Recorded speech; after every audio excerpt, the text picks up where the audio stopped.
just recording this on a new sort of mini tripod.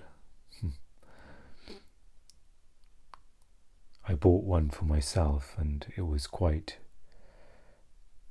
a cheap one, and the legs or the stand of it was not very well made. So as I extended the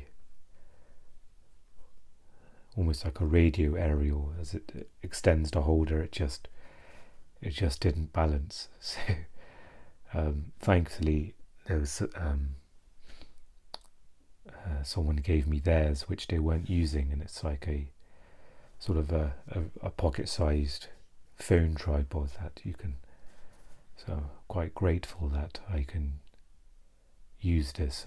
Before if I wanted to record in my chair, I'd have to stack a load of books on this little mini table I have, which I use often when I'm sitting on the floor. If I'm vlogging on that, I can set my phone up on there, but so it's quite nice using this.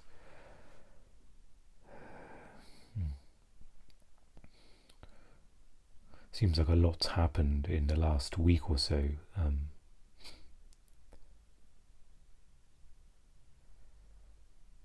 I think it was last Sunday. It might have been a Saturday. Saturday or Sunday I recorded, and I was talking about avoiding an interaction with my mum, and the opposite happened, which sometimes life is like that. It's not necessarily a bad thing, but it was a very challenging thing for me to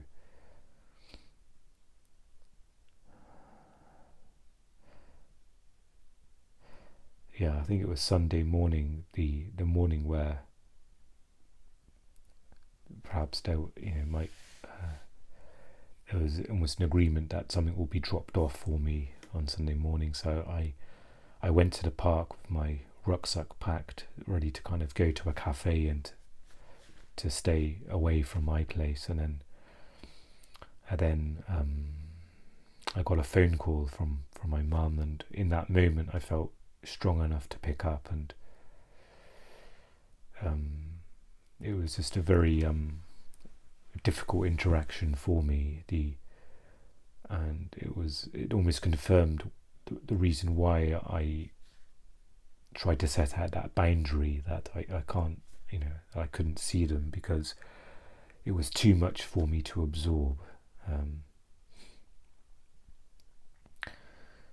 And following that, there was a bit more communication, but I quickly was dealing with chest pains and tightening in my chest and lots of anxiety, and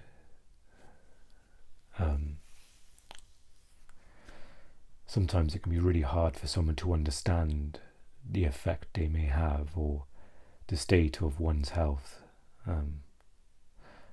Because after that short interaction, there was messages of, in a very nice energy saying, "Oh, perhaps come round and visit," and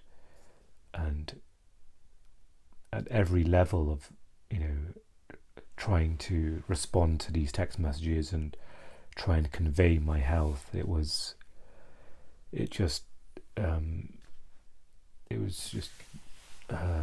causing me a great deal of distress. There wasn't anything left in the tank to try and explain and try and have an interaction like that. Even to explain that was too much. That itself was too much. It was, and there was a huge reaction and to that. So I really did want to record, and I couldn't get myself to do it. It was too overwhelming. I was in a great deal of distress, and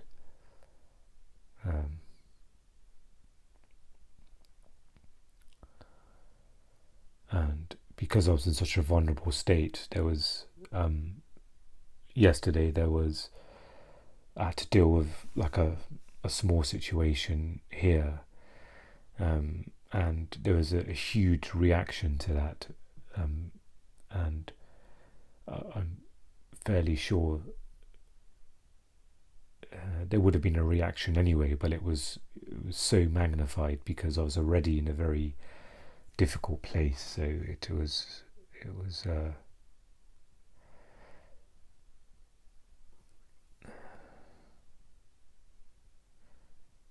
yeah, I'm thinking of a boxing analogy which isn't really pretty. Of I'm kind of taking a hard punch and then another one comes, and of course it's going to be harder to absorb that. So it's only today, even today, I can in some ways feel the anxiety very close to the surface, that if I was to kind of think or get myself or dwell on that stuff, then I can almost feel the chest pain. It's right on the surface there. Maybe it's just extremely subtle, but it's there. So I'm just really trying my best to listen to myself, listen to my body as much as I can. And sometimes that may mean creating a boundary, where I'm not. For instance, at the moment, I don't have the energy much to speak on the phone to people who I usually do, to some friends, and so I haven't, called, returned phone calls, or sparingly return messages today, because it's all, I don't have the brain power to write and to compose something, which is seems like a common thing now. I think I even titled one of the vlogs a while back, struggle of composing a text message or something like that. So, and it can be quite difficult to really listen to yourself and give yourself what you need, because part of my situation, I'm sure there's a label for it, but I'm extremely sensitive to others, and I will put others first. I don't mean that in a way where it's a good quality. I'm just meaning the reality of it is that sometimes I'll negate my needs to take a phone call when I really don't have the energy to, or to, to absorb a situation. If I'm in company and I'm in a loud cafe where I just feel completely drained and I need to be alone, sometimes it's hard for me to exit that situation, especially if I feel like it will affect the other person, or and then I've got to deal with that reaction, not so much their reaction, more my own reaction to their reaction. In some ways it feels like you can get into all these loops sometimes of things, and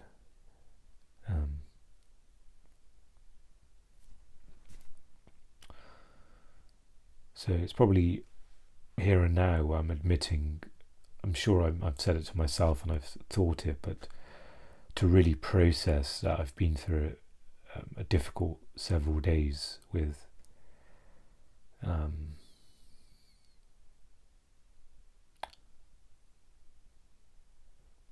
with some very difficult anxiety, and dealing with a challenging relationship.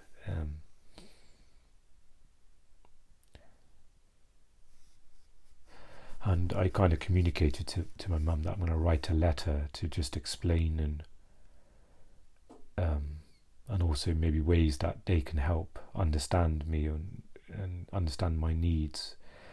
But I've almost felt too unwell to write it. I mean, to write it requires a certain amount of energy, and and things are so unpredictable. At the time I sent that text message saying, I'm going to write a letter. I can't it's too much to see you or to communicate over the phone. So, but now there's a sense where I don't know when I feel strong enough to write a letter, and it's like trying to not sum up the last 20 years or so of stuff that's happened, but I guess there's a big scope of things that have happened, and it's really hard to compose something that, number one, to get your thoughts out clearly and your emotions clearly on the page, but also write it in a way that the other person can try and understand, because maybe therapeutically I can kind of write everything just to get it out of my mind and as a therapeutic thing, but then to kind of extract or tailor something so it's useful for somebody else. For that particular person, it requires a lot of mental energy to do that, and I'm not sure when that will be, and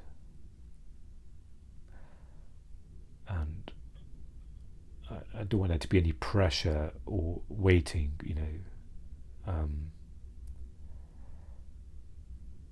so I'm just hoping that taking a little bit of space and time, that's okay.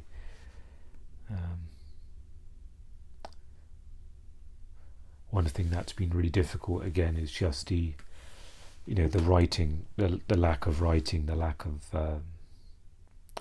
sort of some purpose, and that seems to be showing up more and more.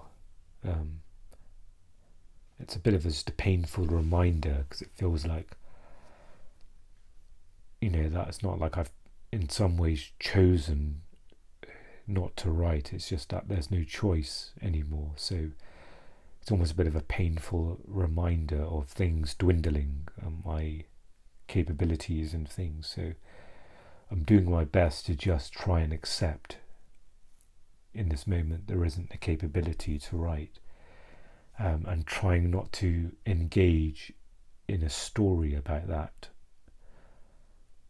That all this stuff's happened and stuff I'm going through, and now writing's been taken away from me as well, because yes, there's the reality that I've had to it feels like I've had to let go of a lot of important things, such as writing. It feels like there's no,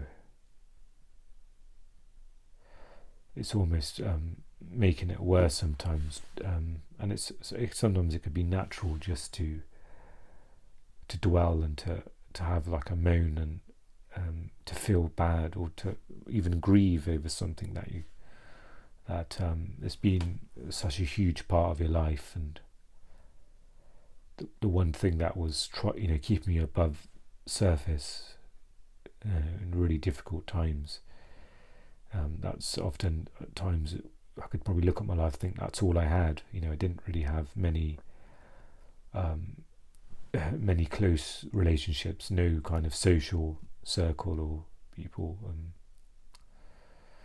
and even now, that's another thing that's probably dwindling as well, my ability to connect with people and socialize and maintain friendships, and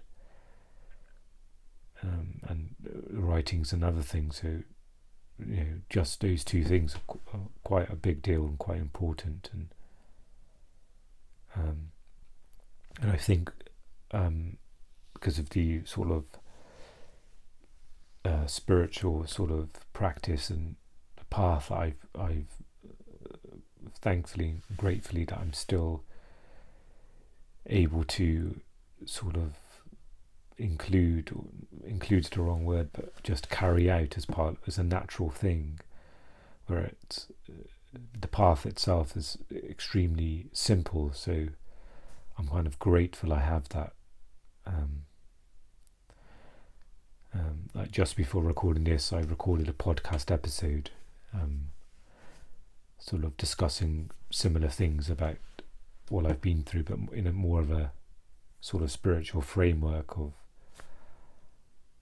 how I was kind of, working my way through a lot of the anxiety and some of the things I was able to do to kind of to minimize it being prolonged. And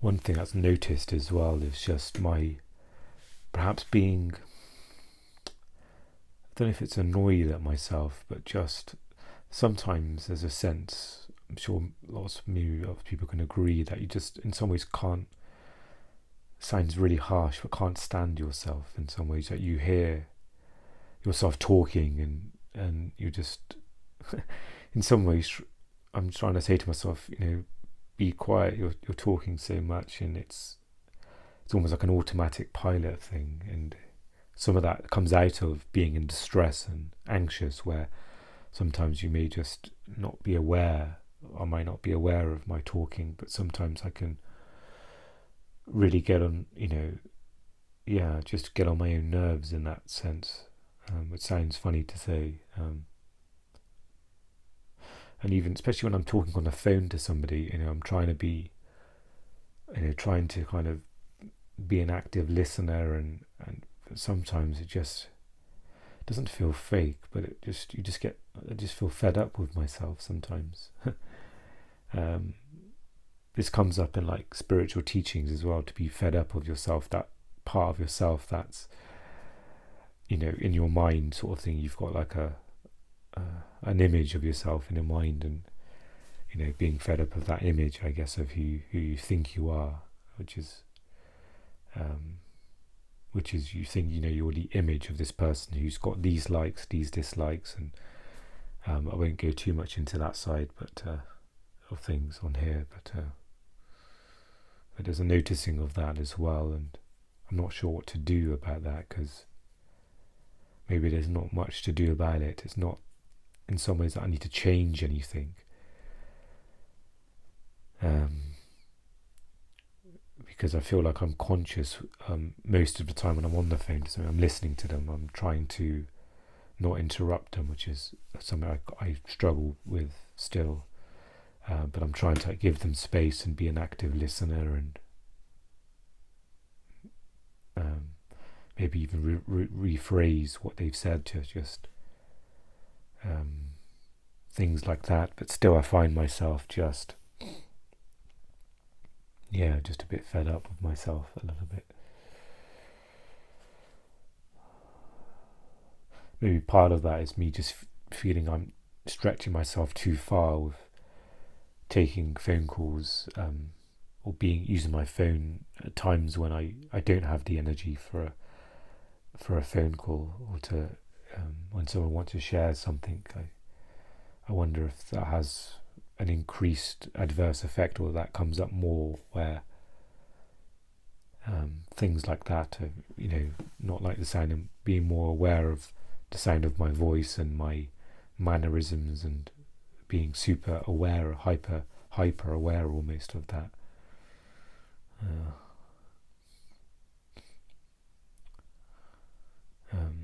I had a doctor's appointment a few days ago I've got some it's called psoriasis, I think. So I've got some patches of psoriasis on my scalp, and I've got some sort of rashes on my legs.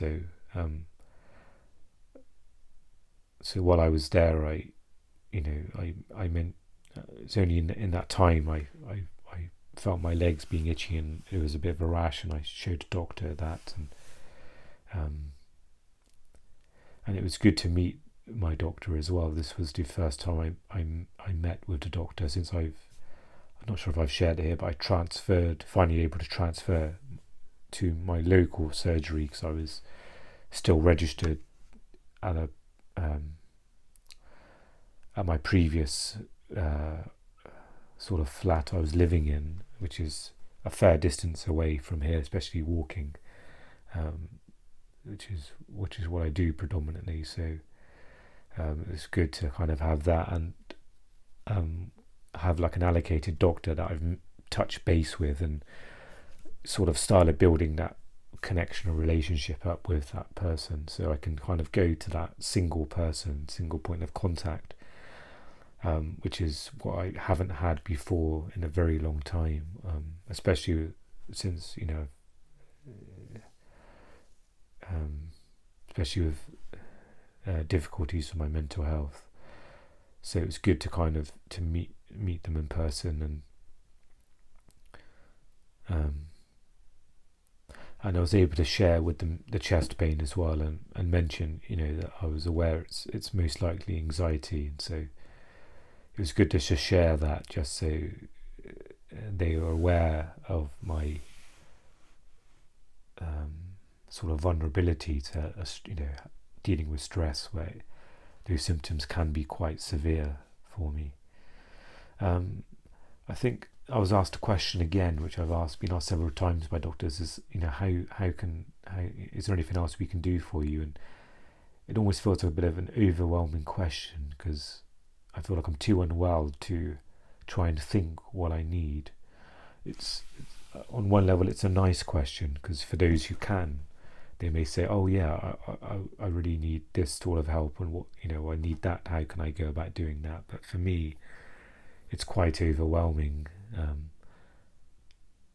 I think I managed to say this time that perhaps, because I have a follow-up with the doctor in a month's time, I said, perhaps we can go over other sort of solutions or things that I may have missed.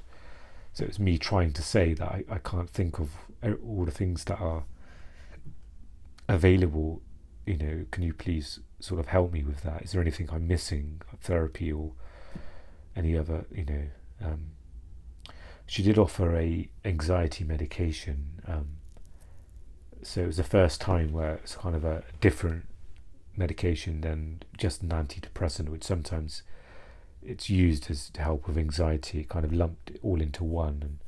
But the doctor said, this is not an antidepressant, it's purely to help with anxiety. So I asked for them to write it down for me, and I said, I'll try to do some research on it. So, and I think it's like a flexible medication, almost like when you take a painkiller. So it's not something you have to take regularly. I think you can take it semi-regularly, but it's also, I think, can be taken as and when needed. So that could be, even though I have really mixed emotions about medication and trust, that's another thing I'll mention in a second about trust. But but in regards to this, trusting the medication, or trusting if that's okay to take. But I think generally with everything, when they ask the question, is there anything we can do? And it's a sense of distrust, or the sense of who can I trust? I feels like there's no one I can fully trust, in the sense of, not that people are distrustful, but in myself being understood. And I can't trust myself, because it's hard even for me to see clearly what I'm suffering and dealing with, because talked about it many times, the example where it's the instrument that's used to examine, to process, to analyze, to build logic, that itself's obviously having trouble. So it's hard to see a clear picture, and it's hard to trust to have trust in other people's suggestions sometimes, because they're sort of suggesting it from an outside perspective, where there's a certain limitation to that. So it's just a big trust in what to do. And even with this medication, it's like sometimes it's just that question seems to be appearing of, how do I trust to use that.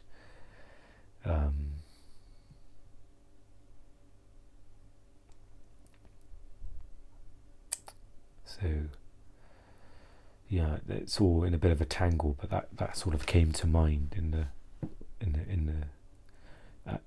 that appointment. And maybe I'll share that with the doctor next. I'll say I don't know who to trust or what to trust anymore. It's and it can be a bit distressing.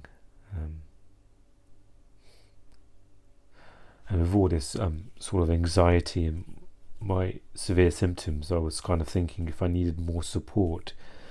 But what seems to be the sensible thing to do is to perhaps allow this initial anxiety, which is a response to a couple of those, events that happened, especially, dealing with family, for that to kind of get to a certain normalized level of anxiety in some ways, and I can kind of make a decision from that space, from a space that's slightly more stable and consistent if I need, because right now it feels like I do, but perhaps when things are, a lot of this main surge of anxiety, that's once that kind of peters out and stabilizes, where it's like a general level of anxiety, or the normalized sort of ups and downs of that, then that may give me more of an accurate read of, in that state where that would be the majority of the time. If I need sort of any extra help, or if there are options where I can get it if needed. So, but I get a sense again that I'm in this kind of limbo place where I'm not unwell enough for certain help or support, but and that could include, like diagnoses and other things, help with different services. But of course, I'm not well enough to try and sort of do things that may build on mental health as well. Stuff like work-related things, volunteering and stuff. So it can feel like I'm in this sort of middle place, really, and I guess there's a fear or a difficulty of it being judged, because when you're in a clearly defined place, clearly defined labels, clearly defined diagnosis, then you almost don't feel guilty, or you feel some sort of sanity with that. And in this kind of limbo place where, yes, there is the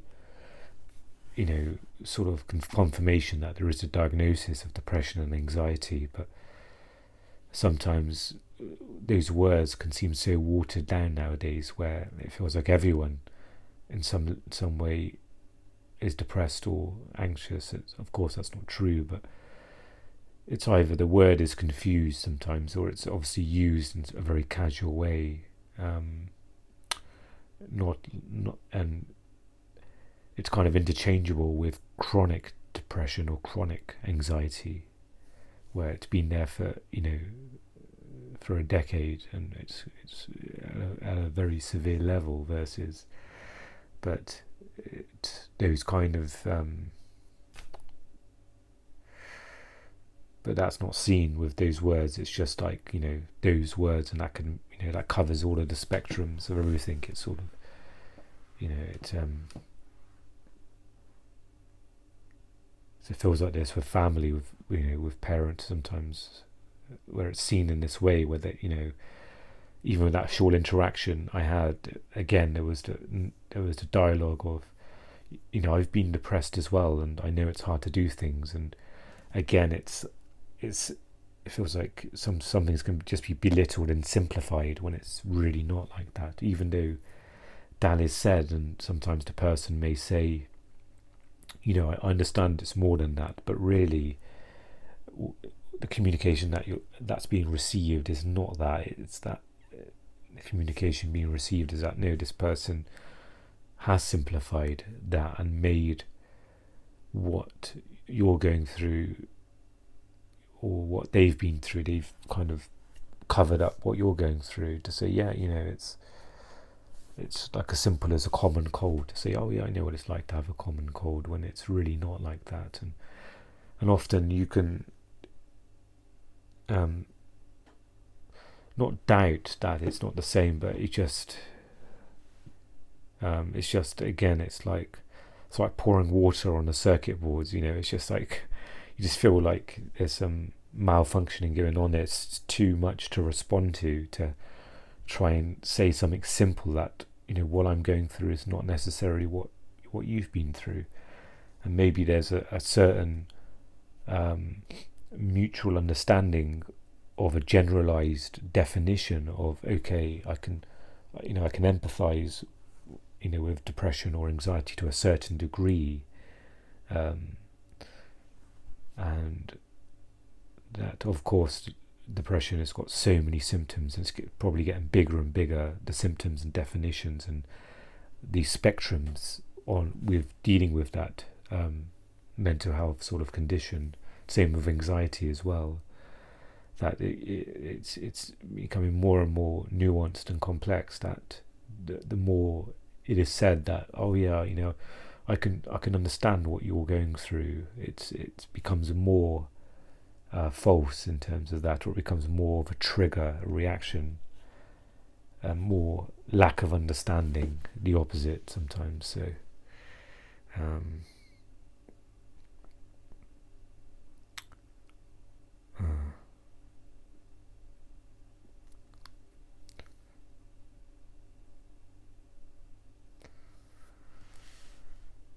I'll try set the intention to record tomorrow as well. I find that when too much of a long gap has gone by, it can be a bit overwhelming to do, and it's different to if I don't feel well enough to record, which has sort of been the case for many days, but there's been some days when I thought, it would be useful to record, but I just haven't been able to. But maybe during this kind of really difficult time, it will be a healthy activity to perhaps use this. And even though I'm saying this now, it may be good for me just to check in tomorrow, and not feel like I feel obligated to record. Sometimes I feel like I can get myself in the knots where I set the intention and the next day happens and I really don't feel like recording, but I force myself to do it because of that kind of healthy intention. But really it's also just sort of listening to my body and my mind in that moment and think, okay, the intention was fine to have, and in that moment it felt like a healthy thing, but right now that's not what I need. So it's kind of balancing both of those things. But perhaps if there's space for me and the wellness to record, it would be a good thing maybe to do tomorrow. Got a massage booked in tomorrow morning as part of a very kind sort of birthday present I received from a family member who gave me a voucher to book in a couple of massages. So that's something that'll probably be really good for my body, to get some sort of treatment as well. Be good. And even now it feels like it's probably a bit of a negative voice saying I don't deserve it, or it's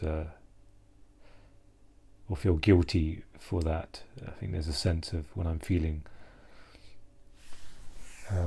this sort of unwell or receiving income support, that I always have to be don't know how to explain this actually, but it's almost a sense where you always feel like you almost have to be always in a fetal position to show people that yes, I am unwell, and that doing a certain activity doesn't mean everything's better. Sometimes there can be that vulnerability or that fear of being judged sometimes when life's a lot more complicated than seeing an isolated sort of action.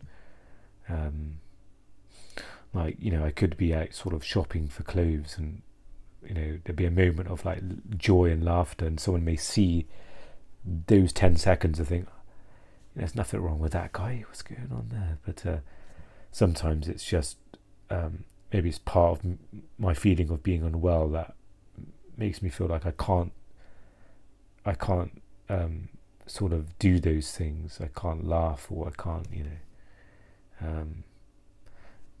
and it's sort of my own image of being unwell, which is what I'm trying to not identify with almost as a person who's unwell, but just to try and be mindful, okay, in this moment, it's kind of going more into what I talk about in a podcast quite often as well, where it's sort of just managing the moment, so you're not sort of registering with labels, even a label of depression and anxiety. It's more a case where that has a use in the world, where you're communicating to somebody and they can have a general understanding, oh, this is what I'm dealing with. But in this moment, these labels don't really mean anything. It's just kind of, sort of just living life and managing the kind of present moment. It's just what I'm trying to do. So let's end this recording. I may, even though it's dark now, I felt really strong actually early in the evening to record the podcast and the vlog, and then regardless of the time go outside and upload it. But when it's dark outside, it was light, it felt like it was light only 10 minutes ago, but it can feel quite a bit daunting to go outside. I feel later than it is perhaps, but maybe I'll see after stop recording this, see how I feel. Not sure if I want to walk in the dark, but